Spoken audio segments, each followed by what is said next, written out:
क्या आपका ध्यान भी नमाज के दौरान इधर उधर भटक जाता है? कभी कभार हम नमाज पढ़ते हुए नमाज पर अपनी पूरी तवज्जो दे नहीं पाते। बाज़ औक़ात हम नमाज पढ़ते हैं लेकिन एक बार भी अल्लाह को हम दिल से याद नहीं करते। ज्यादा पीछे जाने की जरूरत नहीं है, बस आप अपनी आखिरी नमाज को याद करें। उस नमाज के दौरान आपके जहन में क्या चल रहा था, या फिर आप यकसुई और सुकून से नमाज पढ़ने में कामयाब रहे? अगर आपका जवाब नहीं है और अक्सर आपको लगता है कि नमाज पढ़ने के दौरान ये कमी रहती है, तो इंशाल्लाह ये वीडियो आपके लिए मुफीद रहेगी।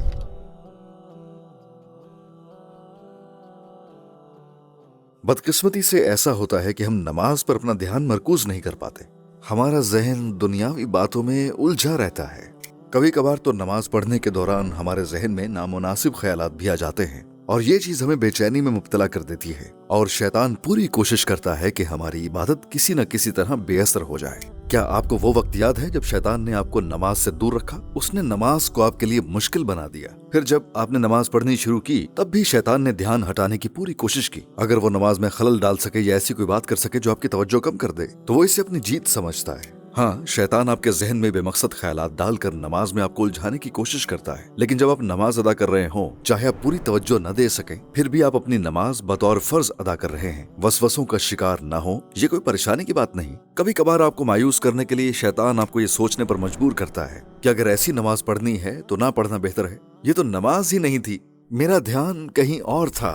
नहीं भाई, नहीं बहन, ऐसे ख्यालात को हरगिज अहमियत न दें, क्योंकि हर वक्त मुकम्मल यकसुई और सुकून से नमाज पढ़ना मुमकिन नहीं। ये कैफियत बरकरार रखना मुश्किल होता है, लेकिन जितना ज्यादा आप इस पर काबू पा लेंगे, आपकी नमाज उतनी ही बेहतर हो जाएगी इंशाल्लाह। इस वजह से मैंने 7 नकात की एक फहरिस्त बनाई है जो हमारी नमाज में मददगार साबित होंगे और हमारी तवज्जो और यकसुई में इजाफा करेंगे। आपको नमाज साफ सुथरी और सादा जगह पर पढ़नी चाहिए। अगर आप किसी बेतरतीब कमरे में नमाज पढ़ते हैं या ऐसे कालीन पर जिसका डिजाइन नुमाया हो या जिस जगह मुख्तलिफ नमूने बने हो, तो ये आपकी तवज्जो हटा सकते हैं। ऐसी चीजों की वजह से मुमकिन है कि आपके जहन में गैर मुतल्लिका ख्यालात आना शुरू हो जाए। अपना मोबाइल फोन दूर रखें। आप उसे एयरप्लेन मोड पर डाल सकते हैं या उसकी आवाज बंद कर सकते हैं। इस तरह आप नमाज के दौरान नोटिफिकेशन, पैगामात और कॉल से परेशान नहीं होंगे। अगर आप ऐसी हालत में नमाज पढ़ें जब आपको बैतुल खला जाने की जरूरत हो या आप बहुत भूखे हों, तो आपका ध्यान नमाज पर मरकूज नहीं रह सकेगा। इसलिए बेहतर है कि पहले अपनी जरूरियात पूरी कर लें और फिर नमाज अदा करें। अगर आप फजर की नमाज के वक्त बहुत ज्यादा नींद में हो,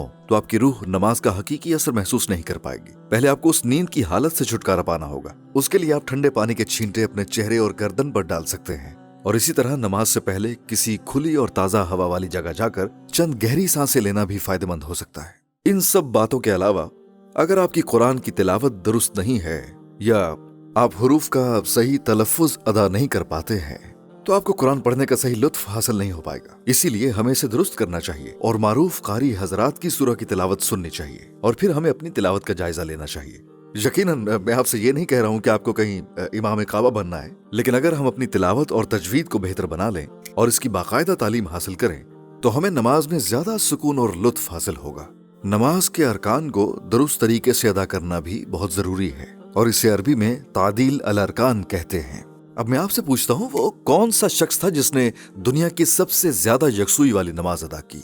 यकीनन हमारे प्यारे नबी सल्लल्लाहु अलैहि वसल्लम। तो हमारे नबी करीम नमाज कैसे पढ़ते थे, वो तकबीर कैसे कहते थे, रुकू में किस अंदाज से झुकते थे, रुकू और सजदे के दरमियान कितना वक्फा होना चाहिए, 2 सजदों के दरमियान कितनी देर का वक्फा करना चाहिए, ऐसे सवालात के जवाबात तलाश करके हमें नमाज के अहकाम को सही तरीके से सीखना चाहिए। आखिरकार जब हम नमाज पढ़ें तो हमें ये सोचना चाहिए कि हम किसकी बारगाह में खड़े हैं और किसकी इबादत कर रहे हैं। जब हम नमाज के दौरान हरकात के दरमियान अल्लाहु अकबर कहते हैं तो हमें उसके मानी पर गौर करना चाहिए। अल्लाहु अकबर, अल्लाह सबसे बड़ा है। हमें ये सोचना चाहिए कि जो कुछ भी हमारे पास है वो सब अल्लाह की अता करदा नेमतें हैं और हमें ये भी सोचना चाहिए कि हम उसके सामने कितने बेबस और कमजोर हैं।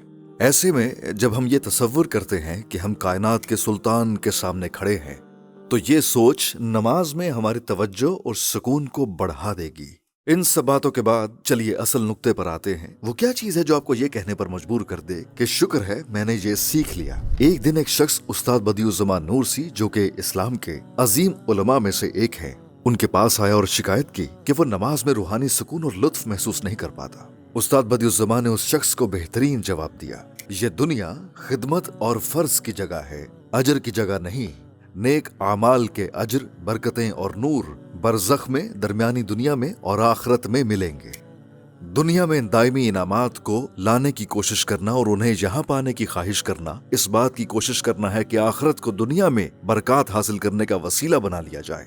फिर इस अच्छे अमल का इखलास टूट जाता है और फिर वो अपनी रोशनी खो देता है। हाँ, इन इनामात को चाहा जाना और ना ही इनका इरादा करना चाहिए, लेकिन इसके बजाय ये इनामात आखिरत में दिए जा सकते हैं। बदियुज़्ज़मा फरमाते हैं, यकीनन हम नमाज में सुकून और लज्जत चाहते हैं, लेकिन नमाज पढ़ते वक्त हमारी नीयत क्या होनी चाहिए? हमें यूं कहना चाहिए, ऐ मेरे रब, मैं ये फर्ज नमाज महज तेरी रजा के लिए अदा कर रहा हूँ।